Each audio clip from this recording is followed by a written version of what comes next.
ഇന്നും ഗസയിലുള്ള ആളുകൾ ഏൽക്കേണ്ടി വരുന്നത് തീർച്ചയായിട്ടും അത് ഏറ്റവും വലിയൊരു ഹൈറിലേക്കുള്ള ഒരു ചവിട്ടുപടിയായിട്ട് നമ്മൾ അതിനെ മനസ്സിലാക്കുക. അള്ളാഹു ആ ജനതയ്ക്ക് എല്ലാ അർത്ഥത്തിലുള്ള വിജയവും അള്ളാഹു നൽകുമാറാകട്ടെ. ആമീൻ.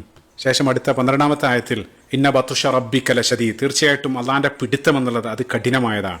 ഇത്തരത്തിൽ ധിക്കാരികളായിട്ടുള്ള തുടരെ ക്രൂരതകൾ പ്രവർത്തിച്ചുകൊണ്ടിരിക്കുന്ന ഏകാധിപതികൾ അവർക്ക് അള്ളാഹു ഒരു അയവ് നൽകുക എന്നുള്ളതാണ്. ആ അയവ് ലഭിക്കുന്ന സമയത്ത് എല്ലാം എന്റെ കയ്യിലാണെന്നുള്ള ആ ധിക്കാരത്തിൽ അവർ മാക്സിമം അവർ പോകും. അവസാനമായിരിക്കും അള്ളാന്റെ പിടുത്തം വരിക എന്നുള്ളതാണ്. സൂറത്ത് ഇബ്രാഹിമിലും ഇന്നമായു അഖിറുഹും അള്ളാഹു പറയുന്നുണ്ട് അവർക്ക് മാക്സിമം സമയം നീട്ടിക്കൊടുക്കും. നമ്മൾ പറയാറുണ്ട് ദുഷ്ടൻ പന പോലെ വളരുമെന്നെല്ലാം പറയാറുണ്ട്.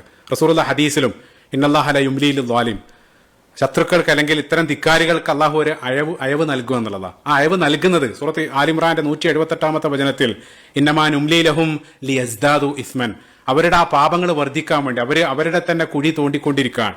എത്ര ആഴത്തിൽ അവർ കുഴിക്കുന്നോ അതിലേക്ക് അവർ തന്നെ പതിക്കും എന്നുള്ളതാണ്. അപ്പൊ ആ രൂപത്തിൽ അയവ് നൽകിയതിന് ശേഷം റസൂലുള്ളാഹി പറയാണ് ഫഇദാ അഖദഹു ലം യുഫ്ലിത്ഹു, അവസാനം അള്ളാന്റെ ഒരു പിടുത്തം വരും. ആ പിടുത്തം വന്നാൽ പിന്നീട് അവർക്ക് രക്ഷയില്ല എന്നുള്ള. ശേഷം റസൂലുള്ളാഹി സൂറത്ത് ഹൂദിന്റെ 102-ാമത്തെ വചനം അതിനോട് ചേർത്ത് പാരായണം ചെയ്യുന്നുണ്ട്. ഇന്ന അഖ്ദഹു അലീമുൻ ശദീദ്, തീർച്ചയായിട്ടും അള്ളാന്റെ ആ പിടുത്തം അത് വേദനയേറിയതും കഠിനവുമാണ്. ഇതാണ് ഈ ഒരു ആയത്തിൽ ഇന്ന ബത്തുഷ റബ്ബിക ലശദീദ്. ശേഷം അടുത്ത വചനത്തിൽ ഇന്നഹു ഹുവ യുബ്ദിഉ വ യുഈദ്, അവനാണ് ആദ്യമായിട്ടുണ്ടാക്കുന്നവൻ, അതേപോലെ തന്നെ അത് ആവർത്തിച്ചു കൊണ്ടിരിക്കുകയും ചെയ്യുന്നവൻ. ഇത് പ്രാഥമികമായിട്ട് ആ സൃഷ്ടികളുടെ കാര്യത്തിൽ ആദ്യ ഒരു കാര്യം നിർമ്മിക്കും, പിന്നീട് അത് ആവർത്തിക്കും. അള്ളാന്റെ വലിയ വലിയ ദൃഷ്ടാന്തങ്ങൾ പറയുന്നതിനിടയിൽ സൂറത്ത് റൂമിന്റെ 27-ാമത്തെ വചനത്തിൽ വഹുവല്ലദീ യബ്ദഉൽ ഖൽഖ സുമ്മ യുഈദ്, ആദ്യമായിട്ടൊരു കാര്യം ഉണ്ടാക്കും പിന്നീട് അത് ആവർത്തിക്കും എന്നുള്ളതാണ്. പക്ഷേ ഈ ഒരു കോണ്ടെക്സ്റ്റിൽ നമ്മൾ തൊട്ടുമുമ്പുള്ള ആയത്തുമായിട്ട് ചേർത്ത് വെക്കുന്ന സമയത്ത് അള്ളാഹു കുറ്റവാളികൾക്കുള്ള ശിക്ഷയെ സംബന്ധിച്ചാണ് പറഞ്ഞുകൊണ്ടിരിക്കുന്നത്. ഇന്ന ബത്ഷ റബ്ബിക ലശദീദ്. അപ്പൊ ആ കുറ്റവാളികൾക്ക് ആ ശിക്ഷയുടെ കാര്യത്തിലും ആ ശിക്ഷ അത് നൽകു മാത്രമല്ല അത് ആവർത്തിച്ചുകൊണ്ടിരിക്കും എന്നുള്ളത്. അതാണ് യഥാർത്ഥത്തിലുള്ള നീതിയും. ഭൂമിയിൽ ഒരാളെ വധിച്ച ആളെ പിടികൂടുകയാണെങ്കിൽ പകരം അയാളെ വധിക്കാൻ സാധിക്കും. അതേസമയം 19,000 നിഷ്കളങ്കരായിട്ടുള്ള ആളുകളെ ക്രൂരമായിട്ട് വധിച്ച ഒരാളെ അയാളെ പിടികൂടിയാൽ തന്നെ നമുക്ക് എന്താണ് ചെയ്യാൻ സാധിക്കുക? അയാൾ ഏത് രൂപത്തിലുള്ള പ്രവൃത്തിയാണോ ചെയ്തത് സമാനമായിട്ടുള്ള ശിക്ഷകൾ ആവർത്തിക്കുക വഴി യഥാർത്ഥത്തിലുള്ള നീതി അയാളുടെ മീത് നടപ്പിലാക്കാൻ സാധിക്കും എന്നുള്ളതാണ്. പരിശുദ്ധ ഖുർആനിൽ സൂറത്ത് നിസാഇന്റെ 56-ാമത്തെ വചനത്തിൽ ആ നരകശിക്ഷയെ സംബന്ധിച്ച് പറഞ്ഞ സമയത്ത് കുല്ലമാ നദിജത് ജുലൂദുഹും ബദ്ദൽനാഹും ജുലൂദൻ ഗൈറഹ, അവർക്ക് ആ ന്യായമായിട്ടുള്ള ശിക്ഷ ലഭിക്കാൻ വേണ്ടി അവരുടെ ആ ചർമ്മങ്ങൾ മാറ്റി നൽകിക്കൊണ്ടേയിരിക്കും എന്നുള്ളതാണ്. ഇനി അടുത്ത ആയത്തിൽ വഹുവൽ ഗഫൂറുൽ വദൂദ്, അവൻ ഏറെ പൊറുക്കുന്നവനാണ്, അങ്ങേയറ്റം സ്നേഹമുള്ളവനാണ്. അപ്പൊ നേരത്തെയും അവരുടെ ക്രൂരതകൾ വിവരിച്ചതിനിടയിൽ ഇന്നല്ലദീന ഫതനൽ മുഅ്മിനീന വൽ മുഅ്മിനാത്തി സുമ്മ ലം യതൂബു, അവിടെയും അള്ളാഹു ആ പ്രതീക്ഷയുടെ കവാടങ്ങൾ തുറക്കുന്നുണ്ട്. വീണ്ടും അള്ളാഹു പറയാണ് അവൻ ഏറെ പൊറുക്കുന്നവനാണ്, അതേപോലെ തന്നെ അൽ വദൂദ്, അള്ളാഹു അങ്ങേയറ്റം എക്സ്ട്രീമായിട്ട് സ്നേഹിക്കുന്നവനുമാണ്. അപ്പൊ അള്ളാഹുവിന് അവന്റെ സൃഷ്ടികളോടുള്ള കഠിനമായിട്ടുള്ള സ്നേഹത്തെ കുറിക്കുന്ന ആ നാമം അൽ വദൂദ് അത് ഏത് കോണ്ടെക്സ്റ്റിലാണ് പറയുന്നത് എന്നുള്ളത് വളരെ ശ്രദ്ധേയമാണ്. ഈ ഒരു സാഹചര്യത്തിൽ വിശ്വാസികൾക്ക് കഠിനമായിട്ടുള്ള ഒരു പരീക്ഷണം ഏറ്റുവാങ്ങേണ്ടി വന്ന സമയത്ത് സ്വാഭാവികമായിട്ടും അത്തരം സന്ദർഭങ്ങളിലാണ് ആ ദൈവത്തിന്റെ കാരുണ്യവും സ്നേഹമെല്ലാം ഒരാൾ സംശയിക്കുക. അപ്പൊ അവിടെ അള്ളാഹു നേരെ തിരിച്ചു പറയാണ്. അതായത് ഇപ്പൊ പലപ്പോഴും ഞാൻ നേരത്തെ പറഞ്ഞതുപോലെ ആ ഭാഗികമായിട്ടുള്ള ചിത്രം മാത്രമാണ് നമ്മൾ കാണുന്നത്. നമ്മുടെ ഇക്വേഷനിൽ പലപ്പോഴും ആ മരണാനന്തര ജീവിതമൊന്നും വരാറില്ല. അപ്പൊ അള്ളാഹു ആ സമ്പൂർണ്ണമായിട്ടുള്ള ചിത്രം വെച്ച് അള്ളാഹുവിനെ സംബന്ധിച്ച് വഹുവൽ ഗഫൂറുൽ വദൂദ്, അൽ വദൂദ് എന്നുള്ള നാമം പരിശുദ്ധ ഖുർആനിൽ 2 തവണ ഈ ഒരു ഭാഗത്തും അതേപോലെ തന്നെ സൂറത്തുൽ ഹൂദിന്റെ 90-ാമത്തെ വചനത്തിൽ റഹീമുൻ വദൂദ്, അള്ളാഹു അവിടെയും ആ ഒരു നാമം അള്ളാഹിന്റെ സ്നേഹത്തെ കുറിക്കുന്ന ആ നാമം കടന്നു വരുന്നുണ്ട്. അപ്പൊ ഇവിടെ ഏറെ മനോഹരമായിട്ടുള്ള നിരീക്ഷണം എന്താന്ന് വെച്ചാൽ ഈ 2 ഗുണങ്ങൾ ഏറെ സ്നേഹിക്കുക, പൊറുക്കുക, ഈ 2 ഗുണങ്ങൾ മനുഷ്യന്റെ കാര്യത്തിൽ കമ്പൈൻ ചെയ്യുക എന്നുള്ളത് അങ്ങേയറ്റം പ്രയാസകരമാണ്. അതായത് നമ്മോട് ക്രൂരതകൾ പ്രവർത്തിച്ച ആളുകൾക്ക് നമുക്ക് ഒരുപക്ഷെ പുറത്തു കൊടുക്കാൻ സാധിക്കും, പക്ഷേ അയാളെ പഴയ പോലെ സ്നേഹിക്കാൻ സാധ്യമല്ല എന്നുള്ളതാണ് മനോഹരമായിട്ടുള്ളൊരു സംഭവം. ഉമർ ഖത്താബ് റളിയല്ലാഹു അൻഹുവിന്റെ ഒരു സഹോദരൻ സെയ്ദ് ബിൻ ഖത്താബ് റളിയല്ലാഹു അൻഹു, അദ്ദേഹത്തെ ഒരാൾ ആ യമാമ യുദ്ധത്തിൽ വധിക്കുന്നുണ്ട്, അബൂ മറിയം.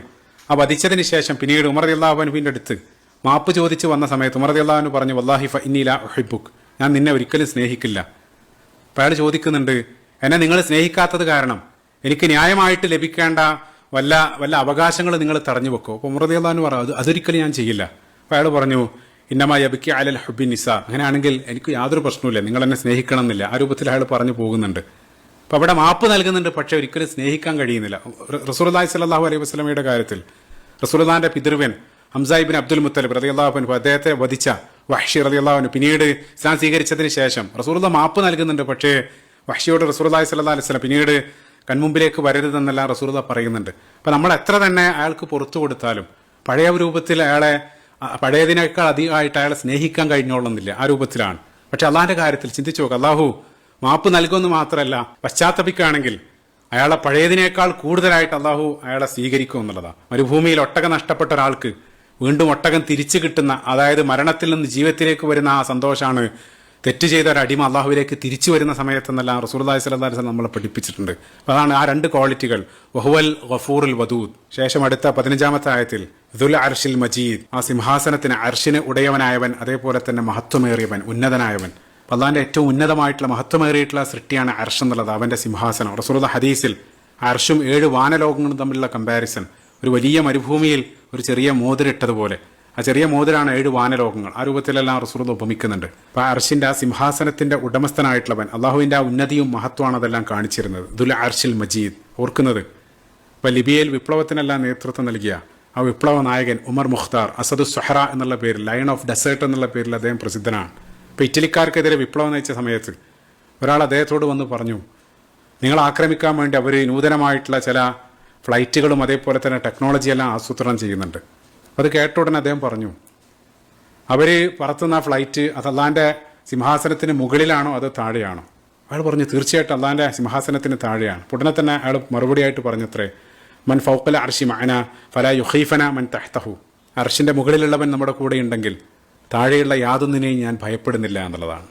അടുത്ത വചനം, ഫഅാലുൻ ലിമാ യുരീദ്, അവൻ ഉദ്ദേശിക്കുന്നത് അവന് പ്രവർത്തിക്കുന്നു എന്നുള്ളതാണ്. നമ്മൾ ഉദ്ദേശിക്കുന്ന പോലെയല്ല, മറിച്ച് അള്ളാഹു എന്താണോ ഉദ്ദേശിക്കുന്നത് അത് അവന് പ്രവർത്തിക്കും. സൂറത്തുൽ അംബിയാഇന്റെ 23-ാമത്തെ വചനത്തിൽ ലാ യുസ്അലു അമ്മാ യഫ്അലു വഹും യുസ്അലൂൻ, അവന് ചെയ്യുന്നത് ആരും ചോദ്യം ചെയ്യപ്പെടുകയില്ല, അതേസമയം അവർ ചോദിക്കപ്പെടുന്നതുമാണ്. പലപ്പോഴും പല ആളുകളും അവരാഗ്രഹിക്കുന്നത് പോലെ അള്ളാഹു പ്രവർത്തിക്കണം എന്ന് ശഠിക്കാണ്. അവരുടെ ആ ഷെഡ്യൂളിനനുസരിച്ച് അള്ളാഹു പ്രവർത്തിക്കണം, അതല്ലെങ്കിൽ അവർ അസംതൃപ്തരാണ്.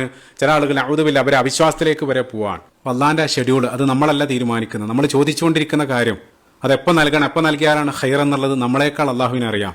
അപ്പം നൽകേണ്ട സമയം അത് നമ്മുടെ ഇഷ്ടപ്രകാരമല്ല, മറിച്ച് അള്ളാഹിന്റെ യുക്തി പ്രകാരമാണ് തീരുമാനിക്കുക. അപ്പം അത് ആ യുക്തി നമുക്ക് മനസ്സിലായാലും ഇല്ലെങ്കിലും നമുക്ക് വിധിച്ചിട്ടുള്ള അള്ളാഹുവിന്റെ ആ ടൈം ടേബിളിൽ നമ്മൾ ഭരമേൽപ്പിക്കുക എന്നുള്ളതാണ്. ഫഅാലുൻ ലിമാ യുരീദ്, അവൻ ഉദ്ദേശിക്കുന്നത് പോലെ അവന് പ്രവർത്തിക്കുന്നു എന്നുള്ളത്. അപ്പൊ പ്രവാചകന്മാരുടെ ചരിത്രത്തിൽ ഇബ്രാഹിം നബി അലൈഹി സ്വലാത്തു വസ്സലാം ഒരു പ്രവാചകന് വേണ്ടി പ്രാർത്ഥിക്കുന്നുണ്ട്. സൂറത്തുൽ ബഖറയുടെ 129-ാമത്തെ വചനത്തിൽ റബ്ബന വബഅസ് ഫീഹിം റസൂലൻ മിൻഹും, ആ ഒരു പ്രാർത്ഥന ഇബ്രാഹിം അലൈഹി സ്വലാത്തു വസ്സലാം നടത്തി.